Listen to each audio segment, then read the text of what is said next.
সুন্নাহর বাণীগুলো বিনা সংকোচে মানুষের সামনে স্বাধীনভাবে প্রচার করতে হবে এবং এটা তাদের নীতি এবং নৈতিক দায়িত্ব।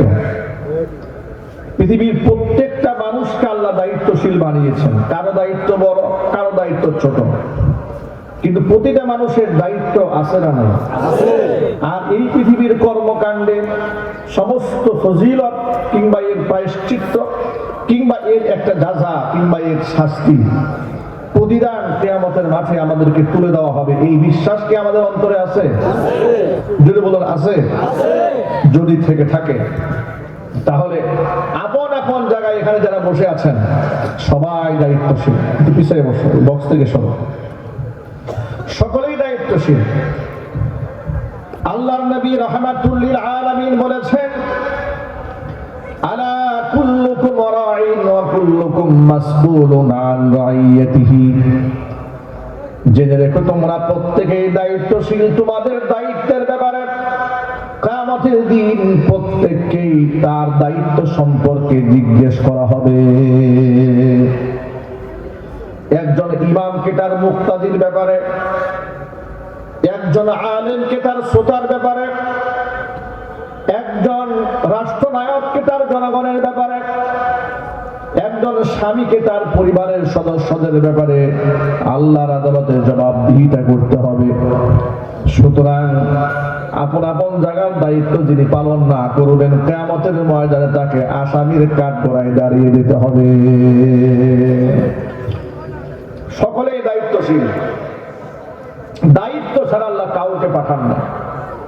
যারা সামনে বসে আছেন তারা এক ধরনের দায়িত্বশীল, যারা স্টেজে বসে আছেন তারা আরেক ধরনের দায়িত্বশীল। মসজিদের খতিব সাহেব যখন মিম্বারে বসেন বিরাট গুরু দায়িত্ব নিয়ে বসেন। উম্মার হিদায়াত, এলাকাবাসীর হিদায়াত, এলাকার মানুষ যেন শিরক, বেদাত, কুসংস্কার, খুরাফাতের দিকে ধাবিত না হয়, তাদের ঈমান এবং আমলের পাহারাদারের দায়িত্ব আল্লাহ পাক আমাদেরকে দান করেছেন। সুবহানাল্লাহ বলবেন না? নবী করিম সাল্লাল্লাহু আলাইহি সাল্লাম বলেছেন, ইয়াহমিলু হাদাল ইলমা মিন কুল্লি খালাফিন উদুলু। প্রত্যেক পরবর্তী প্রজন্মের ইনসাফগার ব্যক্তিরা এই ইলমের ধারক এবং বাহক হবে। ইয়ানফুনা আনহু তাহরিফাল গালিন ওয়া ইনতিহালাল মুবতিলিন ওয়া তা'ওয়িলাল জাহিলিন। কোন জাহেল যেন এটাকে অপব্যাখ্যা করতে না পারে, কোন বাতিল যেন এটাকে বিভ্রান্তকর ভাবে জাতির সামনে উপস্থাপন করতে না পারে, কোরআন সুন্নাহর অপব্যাখ্যা যেন না হয়। এই জন্য যোগ্য ইনসাফগার হক্কানি ওলামারা তা প্রতিহত করবেন। কোরআন সুন্নাহর মূল বাণী সমাজের মধ্যে তারা প্রতিষ্ঠিত করে ছাড়বেন। যদি বলেন সুবহানাল্লাহ। এখন সেই বাণী যদি সাহসিকতার সাথে এলাকার মসজিদের খতিব সাহেব যদি মিম্বার থেকে সঠিকভাবে পালন না করেন তাহলে আল্লাহর আদালতে জবাবদিহিতা আছে না? না। আপনার একটু ইনসাফের সাথে জবাব দিয়ে বলুন তো, বর্তমান সমাজ ব্যবস্থা যে পরিস্থিতিতে দাঁড়িয়েছে, মসজিদের খতিব সাহেবগণ, ইমাম সাহেবগণ স্বাধীনভাবে মসজিদের মিম্বারে বসে কি কথা বলতে পারেন? যদি বলুন পারেন? স্বাধীনভাবে যদি কথা বলতে যান তাহলে ক্ষমতাসীনদের কিংবা স্বেচ্ছাচারী যারা আছে, জালেম যারা আছে, স্বৈরাচারী যারা আছে কিংবা কোরআন সুন্নাহর আদর্শের দুশমন যারা আছে তারা রক্ত চক্ষু দিয়ে সে আলেমকে প্রতিহত করার প্রচেষ্টা চালায়। তারা এমন আলেমকে পছন্দ করেন যারা তাদের সাথে লিয়াজু মেইনটেইন করে চলতে পারবেন কিংবা তাদের অপকর্মের পথে বাধা হবে না, এমন আলেমকেই তারা বড় ভালোবাসেন। সমাজের এমন লোক আছে দেখবেন, সুদখোর, মিথ্যাবাদী, ঘুষখোর, লম্পট, জেনাকার, এমন ব্যক্তিকেও কিছু কিছু আলেম একেবারে গোষ্ঠী সহ জান্নাতে পাঠিয়ে দিচ্ছে। কথা বলতে হবে, ঠিক কিনা বলে? এক বস্তা চাল কিংবা এক বস্তা ডাল দিয়ে দিল, 14 গোষ্ঠী বেহেশতে পাঠায় দিল। কিন্তু এই চালের টাকা, ডালের টাকা আসলো কোত্থেকে একটু খোঁজ খবর নিল না। এই চরম বাস্তবতা কি সমাজে আসে না? না। দেখেন, বোটবাজার কেন্দ্রীয় জামে মসজিদে আমি টানা 7 বছর জুমার খুতবা দিয়েছে। মনে আছে না আপনাদের? নাকি আপনারা ভুলে গেছেন? ভুলেননি।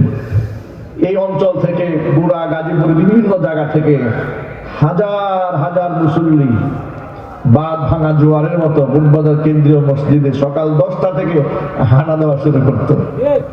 অনেক সময় খাদেম সাহেব বিরক্ত হয়ে আমাকে ফোন করতেন যে হুজুর জুমার বয়ানে বলে দিবেন এত সকালে মুসল্লি যেন না আসে। আমি বললাম কি সমস্যা হয়েছে? যে এরা সকাল 10টা থেকে ডিস্টার্ব দেওয়া শুরু করে, মসজিদ মুছারও সময় দেয় না। সুবহানাল্লাহ। আচ্ছা, আমি কি অসত্য কথা বলেছি? সকাল 10টা থেকে মসজিদের গেট ধরে ধাক্কাধাক্কি শুরু হতো। এরপরে যখন 11টার মধ্যে মসজিদ খোলা হতো, এমন ভাবে ঢুকতো মসজিদে, কে সামনের কাতারে আগে বসবে। মাঝে মাঝে 12টার দিকে আমাকে ফোন করে মুয়াজ্জিন সাহেব বলতেন হুজুর মসজিদ তো ভরে গেছে। আমি বলতাম ছাদ খুলে দেন। বলে হুজুর ছাদেও জায়গা নেই। এই চিত্র হতো। এক লোক একদিন আমার কাছে এসে বলছে হুজুর এই মসজিদটা অনেক বড় হওয়া দরকার, অনেক কষ্ট করে ওযুখানার সামনে গিয়ে, টয়লেটের সামনে গিয়ে নামাজ পড়েছি। এই চিত্র ছিল যেই মসজিদের। কোন সে অপরাধ যে অপরাধে আমাকে এখান থেকে সরিয়ে দেওয়া হয়েছে? কথা বলেন না, ঠিক কিনা বলেন? কি অপরাধ? আমি কি মসজিদের টাকা আত্মসাৎ করেছিলাম? কারোর সাথে মারামারি করেছিলাম? সেখান থেকে আমাকে সরিয়ে দেওয়া হলো। স্বার্থান্বেষী একটা গোষ্ঠী বলল আমার কথাই নাকি কাদের কলিজায় আগুন লেগে যায়। আমার প্রশ্ন হচ্ছে, আমার কথায় যদি কলিজায় আগুন লাগতো তাহলে সে আগুনটা বাতিলের কলিজায় আগুন লাগতো। ইমানদারদের অন্তর তৃপ্ত হতে বলেই তো গোটা দেশের বিভিন্ন প্রান্ত থেকে লোকদের উপচে পড়া ভিড় ছিল।